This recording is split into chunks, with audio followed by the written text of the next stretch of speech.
ಅಷ್ಟೇ. ಸತ್ಯ ಅಂತ ಅಂದರೆ ಒಂದು ರೀತಿ ರೆಬಲ್ ಲೇಡಿ, ಇನ್ಸ್ಪಿರೇಷನಲ್ ಲೇಡಿ. ಚಿಕ್ಕ ಮಕ್ಕಳು ತುಂಬಾ ಇಷ್ಟಪಡ್ತಾ ಇದ್ರು ಸತ್ಯ ಹೀರೋ ಥರ ಬಿಹೇವ್ ಮಾಡೋದನ್ನು ನೋಡಿ. ಸೊ ಎಲ್ಲೋ ಒಂದು ಕಡೆ ನಿಮ್ಮ ರೀಲ್ ಕ್ಯಾರೆಕ್ಟರ್ನ ನೋಡಿದವರು ಏನು ಅಂದ್ಕೊಂಡಿದ್ರು ಅಂತಂದರೆ ಗೌತಮಿ ಜಾಧವ್ ಅವರು ಈ ಬಾರಿ ಬಿಗ್ ಬಾಸ್ ಗೆಲ್ಲೋ ಚಾನ್ಸಸ್ ಎಲ್ಲವೂ ಕಾಣ್ತಿದೆ. ಬಿಕಾಸ್ ಸ್ವಲ್ಪ ಸ್ಟ್ರಾಂಗ್ ಇದ್ದಾರೆ ಅಂತಲೇ ಎಲ್ಲರೂ ಎಕ್ಸ್ಪೆಕ್ಟೇಷನ್ಸ್ ಇತ್ತು.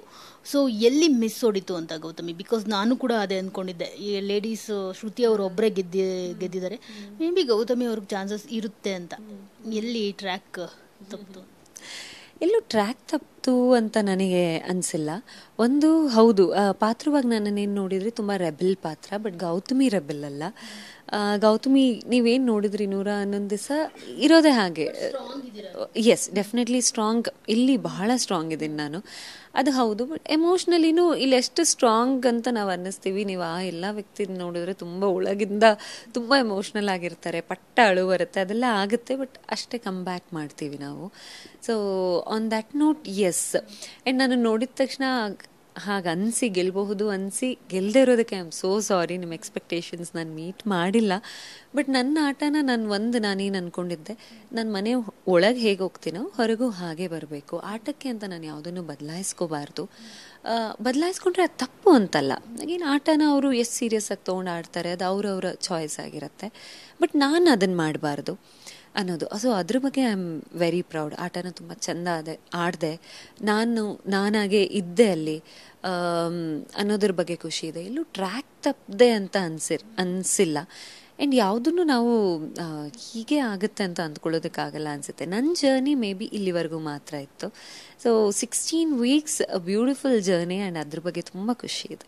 ನಿಮ್ಮ ಜರ್ನಿ ಬಗ್ಗೆ, ನೀವು ಇಷ್ಟು ಅಂದರೆ ಇನ್ನೂ ಒಂದು ವಾರ ಇರಬೇಕಿದ್ರೆ ಆಚೆ ಬಂದಿರೋದ್ರ ಬಗ್ಗೆ ನಿಮಗೆ ಆಗಿರೋ ಡಿಸಪಾಯಿಂಟ್ಗಿಂತ ನಿಮ್ಮ ಹಸ್ಬೆಂಡ್ಗೆ ಜಾಸ್ತಿ ಡಿಸಪಾಯಿಂಟ್ ಆಗಿದೆ ಅಂತ ಅನಿಸುತ್ತೆ. ಅಲ್ಲಿ ಫೇಸಲ್ಲಿ ನೋಡಿದ್ರೇ ಗೊತ್ತಾಗ್ತಾ ಇತ್ತು ಅವ್ರಿಗೆ ಜಾಸ್ತಿ ಡಿಸಪಾಯಿಂಟಲ್ಲಿ ಇದ್ದಾರೆ ಅಂತ. ಸೊ ಯಾವ ಥರ ಕೂಲ್ ಮಾಡಿದ್ರಿ ಅವ್ರನ್ನ, ಏನು ಹೇಳಿದ್ರು?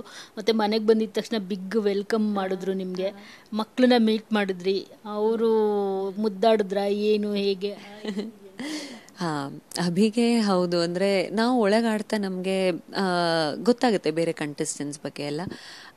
ಅಭಿ ಅಥವಾ ನಮ್ಮ ಫ್ಯಾಮಿಲಿ ಮೆಂಬರ್ಸ್ ಅಥವಾ ನನ್ನನ್ನು ನೋಡ್ತಿರೋರು, ನನ್ನನ್ನು ಪ್ರೀತಿಸ್ತಿರೋರಿಗೆ ನಾನೇ ವಿನ್ ಆಗಬೇಕು ಅನ್ನೋಂಥ ಆಸೆ ಇರುತ್ತೆ.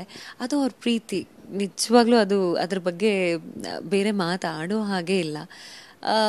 ಅದನ್ನು ಮೀಟ್ ಮಾಡೋಕ್ಕಾಗಿಲ್ವಲ್ಲ ಅನ್ನೋ ಬೇಜಾರು ನನಗಿದೆ. ಅಭಿ ಅವ್ರಿಗೂ ಬೇಜಾರು ಆಗಿದೆ, ಇರಬೇಕಿತ್ತು, ಫಿನಾಲೆ ವೀಕಲ್ಲಾದರೂ ಇರಬೇಕಿತ್ತು ಅನ್ನೋ ಬೇಜಾರಿದೆ. ಬಟ್ ನಾನು ತುಂಬ ಸ್ಪೋರ್ಟಿವ್ ಆಗಿ ತೊಗೊಂಡಿದ್ದೀನಿ ಅದನ್ನು. ಆ್ಯಕ್ಚುಲಿ ನಾನು ಒಬ್ಬಳೇ ಅನ್ಸುತ್ತೆ ಕೊಂಡ್ಕೊಂಡು ಅಳದಿರ ಆರಾಮಾಗಿ ಬಂದಿದ್ದು ನಾನು ಒಬ್ಬಳೇ. ಸೊ ಅದನ್ನು ನಾನು ತೊಗೊಂಡಿದ್ದ ರೀತಿ ನೋಡಿ ಅವರು ಈಗ ಸಮಾಧಾನ ಅಂತೂ ಆಗಿದ್ದಾರೆ. It's okay, journey is this. ನಾವಿಬ್ರು ದೇವ್ರನ್ನ ಬಹಳ ನಂಬೋದ್ರಿಂದ ಅಮ್ಮನಿಗೆ ಬಿಟ್ಬಿಟ್ವಿ, ಅದು ಅವ್ರು ಡಿಸೈಡ್ ಮಾಡಿರೋದು. ಅವ್ರ ಡಿಸಿಷನ್ನ ಯಾವತ್ತೂ ಪ್ರಶ್ನೆ ಮಾಡೋಕ್ಕೆ ಹೋಗಬಾರ್ದು. ಗೆಲುವು ನನಗೆ ಬೇರೆ ರೀತಿ ಸಿಕ್ಕಿದೆ, ವ್ಯಕ್ತಿತ್ವದ ಗೆಲುವು ಸಿಕ್ಕಿದೆ.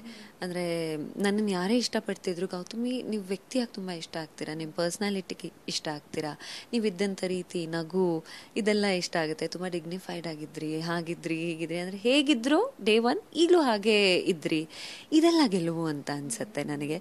ತುಂಬ ಚೆನ್ನಾಗಿ ಆಟ ಆಡಿದ್ರಿ ಅನ್ನೋದಕ್ಕಿಂತ ನನಗೆ ಇದು ಸಿಗ್ತಿದೆಯಲ್ಲ, ಇದು ನನ್ನ ನಿಜವಾದ ಗೆಲುವು. ಸೊ ವ್ಯಕ್ತಿತ್ವದ ಆಟದಲ್ಲಿ ನನ್ನ ವ್ಯಕ್ತಿತ್ವ ಗೆದ್ದಿದೆ ಅನ್ನೋದಾದರೆ ನಾನು ನಿಜವಾಗ್ಲೂ ಗೆದ್ದಿದ್ದೀನಿ. ಸೊ ಆ ಖುಷಿ ಇದೆ ನನಗೆ. ಆ್ಯಂಡ್ ಮನೆಗೆ ಬಂದ ತಕ್ಷಣ ಹೌದು ಎಲ್ಲರನ್ನೂ ಮೀಟ್ ಮಾಡಿದೆ, ಅಮ್ಮ ಅಪ್ಪ ನನ್ನ ಮಕ್ಕಳನ್ನ ಮೀಟ್ ಮಾಡಿದೆ, ತುಂಬ ಮುದ್ದು ಮಾಡಿದ್ರು. ಒಂಚೂರು ಟೈಮ್ ತೊಗೊಂಡ್ರು ಅವ್ರು ರೆಕಗ್ನೈಸ್ ಮಾಡೋದಕ್ಕೆ ನನ್ನನ್ನು. ಬಟ್ ಅದಾದಮೇಲೆ ಜಂಪ್ ಎಲ್ಲ ಮಾಡಿ ಒಂದಷ್ಟು ಮುದ್ದು ಮಾಡಿದೆ, ಖುಷಿ ಆಯಿತು.